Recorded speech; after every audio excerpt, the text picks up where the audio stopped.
We just had a crash on runway 23 here. April, Roger. Yeah, we're discussing with our OTC whether they wanted to redeploy to this crash site or not. There's people outside walking around the aircraft there. Yeah, we've got it. The aircraft there's upside down and burning. Man, what a scary scene in Canada when that Delta Airlines plane flipped over after landing at the Toronto Pearson International Airport. And officials say at least 18 people were injured. Still no word if weather played a role in that crash. Former pilot and aerospace engineer Arthur H. Rosenburg joins us this morning. Arthur, thank you and good morning. Welcome to Fox Weather. Good morning. Thank you for having me.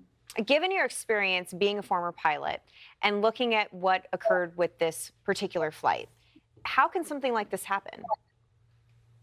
Yeah, so in a situation like this, we look at three things: man, machine, environment. The environment we know, very windy, snow, ice. The ground crews at the Toronto Pearson Airport have been out for over 24 hours, constantly clearing, making sure those runways were safe. The machine, well, the airplane made it all the way from Minneapolis to almost a safe landing at Toronto Pearson, and now the flight crew. So let's take a look at that. This plane had an approach which, according to publicly available data, was fine, stable approach. They were almost down to touchdown with a wind off to the right of the airplane. When planes land with a wind, a crosswind, they point the nose of the plane, it's called a crab, into the wind. The plane tracks straight, the nose is to the right of the straight line. Just at touchdown, you put in opposite rudder, straighten out the airplane, flare the plane, and hopefully touch down safely. In this case, we had a 40-degree crosswind. We had a wind of gusting 35 to 40 knots, which was just about at the legal limit of this plane's capability to land safely in a crosswind. The next thing is, as a flight crew, you want to get the plane down immediately.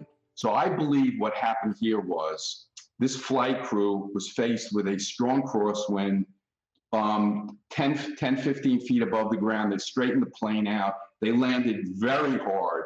A number of the passengers reported it felt like an incredibly hard landing.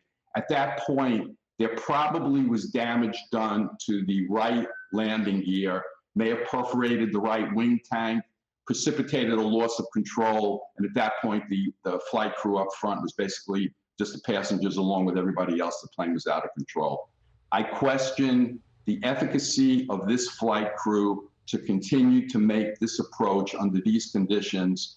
For my money, they should have done a go-around and tried again under hopefully less windy conditions. Arthur, when you look at this and you look at other flights that were coming in and after this, I mentioned before this rather, they probably faced similar situations. Did they make it get in okay? Did anybody report, hey, these winds are too strong that we know of? Yeah, well, it depends on the aircraft, right? This is a CJ900. It's kind of a small airplane, very reliable airplane. Bombardier, it's been around a very long time. I've flown on these and been up front numerous times. But it's not a 737, it's not a larger airplane. Larger airplanes have more of a capability to deal with a crosswind. Even the landing gears are designed differently.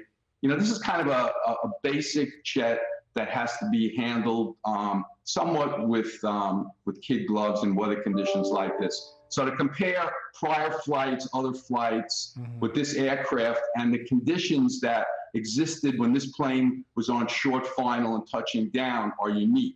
The bottom line is the safety of the passengers and of the flight rests with the flight crew. Every situation is unique. It was their call at that moment to continue the approach and try to land, or to go around and try again in another approach. Right. And of course, investigations still undergo, and our thoughts remain with the families that are impacted. As many people, you know, we still have injuries that people are trying to get better out there. Aviation attorney Arthur Rosenburg, thank you so much for your time, and thank you for joining us here on Fox Weather. My pleasure. Thank you for having me.